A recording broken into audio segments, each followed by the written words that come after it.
تین سلسلے ایسے ہیں جو ختم نہیں ہوتے، تین کھاتے ایسے ہیں جو جاری رہتے ہیں۔ اللہ اکبر۔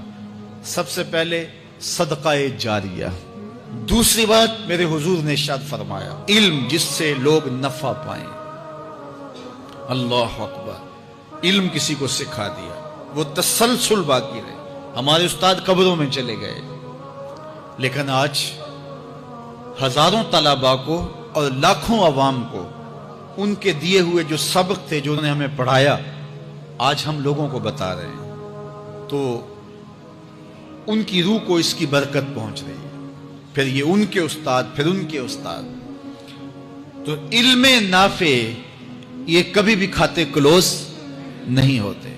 اور تیسری بات میرے حضور نے فرمایا نیک اولاد جو ماں باپ کے لیے مغفرت کی دعائیں کرتی ہے، یہ صدقہ جاریہ ہے، یہ کبھی بھی ختم ہونے والا سلسلہ نہیں ہے۔ میں کہتا ہوں کہ اولاد اگر نیک ہے، اہتمام سے دعا نہیں بھی کرے گی تو دن میں کتنی مرتبہ کہے گی ربنا اغفر لی والوالدی، اے اللہ مجھے بھی بخش دے، میرے ماں باپ کی بھی مغفرت کر دے۔ ایک شخص کے 5 بیٹے ہیں، 4 بیٹیاں ہیں، 3 بیٹے ہیں، 4 بیٹیاں ہیں، اب سارے نمازی ہیں، تو روزانہ 5 نمازوں میں کتنی مرتبہ ربنا اغفر لی والوالدی۔ تو اولاد والدین کے لیے اسپیشل دعا کرتی ہے جو ہے وہ نماز کے اندر، اور اگر اولاد صالح نہیں ہے تو نماز کے اندر دعا کرنا تو دور کی بات ہے، چونکہ وہ نماز نہیں پڑھتی، صالح نہیں ہے، تو دعا کیا کرنی ہے؟ ایسی اولادوں کو بھی میں جانتا ہوں جنہوں نے اپنی سکی ماں کا جنازہ نہیں پڑھا، سکے باپ کا جنازہ نہیں پڑھا۔ ویسے ایک ایسے بد نصیب کو میں جانتا ہوں جس نے واقعتاً نہیں پڑھا، آیا ہی نہیں، قبرستان میں بھی نہیں آیا۔ لیکن بہت سارے ایسے لوگوں کو میں جانتا ہوں جو قبرستان میں آئے ہیں لیکن اپنے باپ کا، اپنی ماں کا جنازہ نہیں پڑھا، جنازگاہ میں کھڑے رہے، جنازہ نہیں پڑھا۔ آپ سوچتے ہوں گے کوئی ایسا بد نصیب بھی ہو سکتا ہے؟ میں کہتا ہوں ایسے بد نصیب لوگوں کو آپ بھی جانتے ہیں۔ یہ کون بد نصیب ہیں؟ جنہیں جنازہ آتا نہیں، ساری زندگی لوگوں کے جنازوں میں رسمن کھڑے ہو کے آ جاتے ہیں۔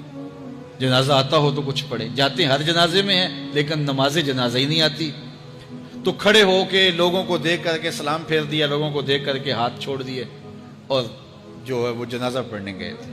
اور جب اپنے ماں باپ فوت ہو جاتے ہیں تو کیا سارے کام چھوڑ کے جنازہ سیکھتے ہیں کہ ساری زندگی لوگوں سے فراڈ کیا، دھوکہ کیا، آج اپنی سکی ماں کو دھوکہ تو نہ دوں، آج اپنے سکے باپ سے تو فراڈ نہ کروں۔ ساری زندگی جو لوگوں سے فراڈ کرتا رہا، پھر ایک دن اپنی سکی ماں سے بھی فراڈ کیا، اپنے سکے باپ سے بھی فراڈ کیا۔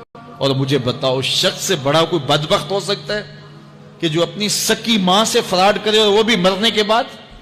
سکے باپ سے فراڈ کرے، اس کی لاش پڑی ہوئی ہو اور وہ اس سے فراڈ اور دھوکہ کر رہا ہو، اگر اس کے اندر ضمیر ہو تو ڈوب کے مر جاتا کہ میں اپنی ماں سے فراڈ کر رہا ہوں اور اپنے باپ سے فراڈ کر رہا ہوں۔ تو یہ کتنی بڑی بد نصیبی ہے کسی اولاد کی اور کسی ماں باپ کی بھی کہ اس کی اولاد بھی اس کے لیے جنازہ پڑھنے کی صلاحیت نہیں رکھتی ہے۔ اور وہ کتنے خوش نصیب ماں باپ ہیں جن کا جنازہ خود اولاد پڑھاتی ہے۔ اتنی صلاحیت اور اس قدر اللہ نے ان کو خیر کی توفیق دی ہے کہ وہ خود اس قابل ہے اور اس منصب پہ ہے کہ وہ اپنے ماں باپ کا خود جنازہ پڑھائے۔ کوئی جنازہ پڑھائے بڑی برکت ہے، لیکن جس خلوص سے بیٹا دعا کر سکتا ہے کوئی اور تو نہیں کر سکتا ہے۔ تو اپنی اولادوں کو نماز جنازہ سکھاؤ، اپنی اولادوں کو دین سکھاؤ، یہ عادی بن جائے نماز کے، تاکہ بعد از انتقال دعاؤں کے سلسلے جاری رہیں۔ جو شخص روزانہ اپنے والدین کے لیے مغفرت کی دعا مانگے، والدین زندہ ہوں تب بھی، فوت ہو گئے ہوں تب بھی، علماء فرماتے ہیں ساری زندگی اس کے رزق میں